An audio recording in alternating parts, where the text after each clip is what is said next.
வணக்கம் நண்பர்களே. 3BHK இந்த படத்தை பற்றி விமர்சனம் பார்த்தலாம். ஸ்ரீ கணேஷ் 8 தோட்டாக்கள் குருதியாட்டம் போன்ற படத்தை இயக்கியவர் தான் இந்த ஸ்ரீ கணேஷ். ஸோ இவரோட இயக்கத்தில் வந்திருக்கக்கூடிய இந்த 3BHKல வந்து பார்த்தீங்கன்னா தேவயானி, சரத்குமார் மெயினாக வந்து பார்த்தீங்கன்னா இந்த படத்தோடைய முக்கியமான 2 அம்சமான ஒரு கேரக்டரை வந்து சொல்லணும். ஒன்று சைத்ரா, இன்னொன்று வந்து பார்த்தீங்கன்னா மேகா ரகுநாத். டெஃபினட்டாக இவங்க 2 பேர் வந்து என்ன சொல்றது, இந்த ஃபீமேல் கேரக்டரில் ஏனோ தானோ நல்லா ஹீரோயின் படத்தில் கொண்டு வராமல் இவங்க 2 பேர்த்த வந்து ஒரு செமையான ஒரு கேரக்டராக வந்து கொடுத்து பண்ணியிருக்காங்க இந்த படத்தில். சரிங்க, இந்த படத்தோட கதை என்ன, இந்த படத்தில் மற்றவங்க நடிப்பு எந்த அளவுக்கு இருந்தது, இந்த படம் பார்க்கலாமா, அதே நேரத்தில் இந்த படம் வந்து இன்றைய சமுதாயத்தில் வாழக்கூடிய நடுத்தர மக்கள், the people who are called the middle class, அவங்களுக்கு இது செட் ஆகுமா ஆகாதா அப்படின்னு தெளிவாக பார்த்துடலாம். சரி, 3BHKயோட கதை என்ன? ஸோ நம்ம நாட்டாம சரத்குமார் அவர்கள் நடிச்சிருக்காரு.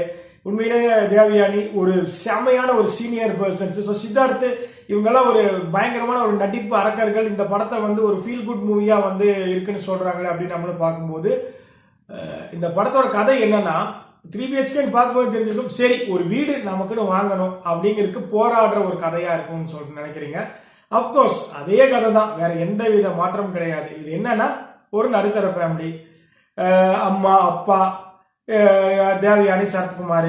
2006 இந்த படத்தோடைய காலகட்டங்கள் வந்து ஆரம்பிக்குது.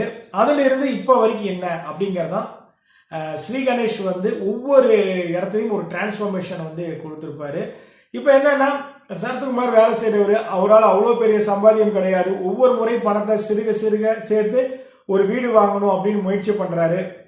தன் பொண்ணு, தன் பையன், இல்லைன்னா இவங்க 2 பேர்த்து படிப்பு செலவும் சரி, சில நேரம் மருத்துவ செலவும் சரி. இப்படி இருக்கும்போது நான் சேர்த்து வைக்கிற என்னோட பணத்தை வந்து வீடு வாங்க முடியலையே. உதாரணமா நீங்க ஒரு 10 லட்சம் சேர்த்து வைக்கிறீங்க, ஓகேங்களா, திடீர்னு வந்து ஒரு 1 லட்சம் 2 லட்சம் வந்து ஏதோ ஒரு செலவு, திடீர்னு பையனோட படிப்புக்கு, பொண்ணோட படிப்புக்கு, பேசிக்கா நம்ம வாழ்வியல்ல நடக்கக்கூடிய விஷயங்கள் தான்.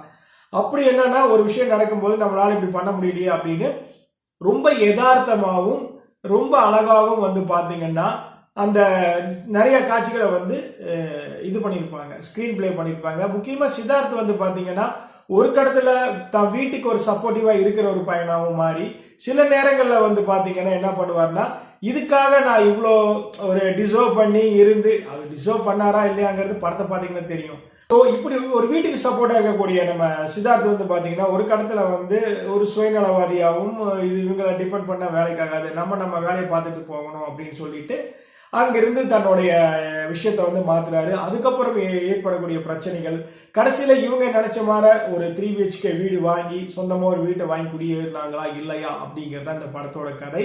அப்படிப்பட்ட ஒரு கதை தான். இந்த படத்தோடைய ஒவ்வொரு விஷயத்தையும் நல்லா பார்த்து பண்ணியிருக்காங்க. நிறைய இடத்துல வந்து பாத்தீங்கன்னா சொல்றாங்க ஒரு வார்த்தை, நம்மள மாதிரியே உணர முடியும் அப்படின்னு. அந்த விஷயங்கள்லாம் ரொம்ப நல்லாவே பண்ணியிருக்காங்க.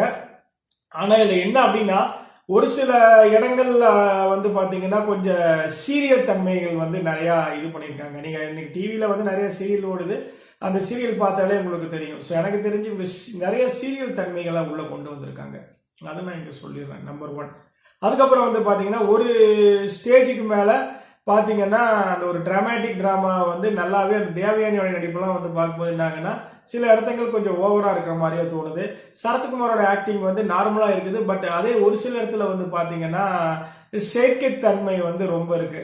சரத்குமார் தேவயானி ஒரு சில போர்ஷன்ஸ் வந்து பாத்தீங்கன்னா ரொம்ப செயற்கையா இருக்கு. அதெல்லாம் வந்துட்டு அது வந்து நம்ம ஒரு நேச்சுரலா வந்துட்டு இப்ப நம்ம வந்து எப்படி ஒரு கஷ்டப்படுறோம், அழுகுறோம், போறோம், ஐயோ அது பண்ணணும் நம்ம, ஏன்னா நமக்கு அது பிரச்சனைகள் உண்மையே இருக்கு, அதனால நமக்கு ஆத்மார்த்தமா வெளியே வரும்.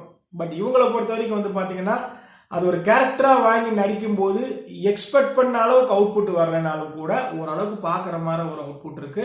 ஆனா சில இடங்கள்ல செயற்கையா இருக்கனால நமக்கு அவ்வளோ பெரிய இம்பாக்ட் எல்லாம் அந்த சீனுக்கெல்லாம் கொடுக்காது. அது நான் இங்கே சொல்லிடுறேன்.